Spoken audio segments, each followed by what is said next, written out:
Survei Indikator Politik Indonesia mencatat 85,3% pemudik puas dengan penyelenggaraan operasi ketupat 2026. Lebaran 2026, jutaan warga Indonesia pulang kampung dalam momen mudik terbesar sepanjang sejarah. Di tengah lonjakan volume kendaraan yang mencapai puluhan kali lipat dari hari biasa, satu operasi kemanusiaan digelar oleh Korlantas Polri, Operasi Ketupat 2026. Tantangan terbesar, volume kendaraan melonjak puluhan kali lipat dari hari biasa. Pelaksanaan rekayasa lalu lintas tahun 2026 ini cukup berhasil. Artinya nggak ada keluhan-keluhan masyarakat mengenai lamanya kemacetan, mengenai tingkat laka yang tinggi, ketidakamanan di jalan. Tanggapan dari para pakar dan akademisi bukan hanya sekedar opini, tapi ada riset ilmiah yang membuktikannya dengan angka yang berbicara langsung dari masyarakat.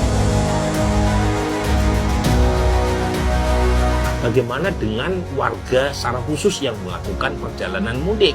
Berapa tingkat kepuasannya?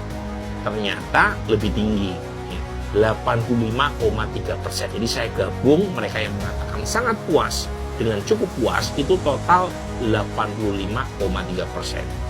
Dan kepuasan itu bukan hanya soal angka global. Ketika kita bedah perlayanan, hasilnya sama kuatnya.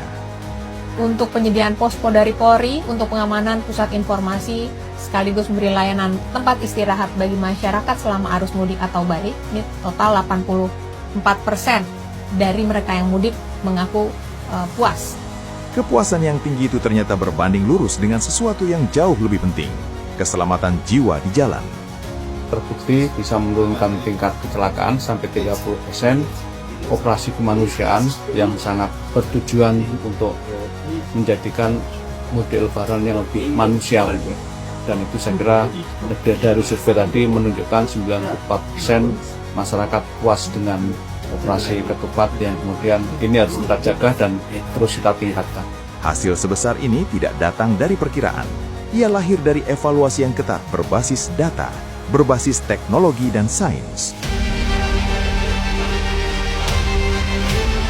Di luar rekayasa lalu lintas dan pengamanan di jalan, ada program-program yang mengubah cara jutaan orang melihat mudik. Program yang membuat negara terasa hadir. Hasil riset kami menunjukkan bahwa 94,3% itu menunjukkan kebijakan yang dilakukan oleh Korlantas Polri mengatur, mengendalikan arus mudik kemarin. Saya kira banyak mendapatkan kepercayaan dari masyarakat. Banyak terobosan yang dilakukan, banyak rekayasa lalu lintas yang dilakukan, termasuk bagaimana juga Polri menerapkan one way di Pulau Jawa secara nasional. Kita harapkan Polri tidak menjadi puas ya, tetapi terus memberikan pelayanan terbaik kepada masyarakat. Orang yang tahu tentang program-program itu lebih memiliki sikap positif dibandingkan masyarakat secara umum. Jadi mereka tahu program itu, wah itu membantu. Rekayasa lalu lintas yang presisi, posko yang melayani, evaluasi yang ilmiah, program yang menyentuh. Semua itu bukan kebetulan, semua itu adalah satu komitmen. Angka kecelakaan turun 30%, 94% masyarakat puas, jutaan keluarga tiba dengan selamat. Ini bukan akhir, ini standar baru yang akan terus kami tingkatkan demi Indonesia yang berkeselamatan.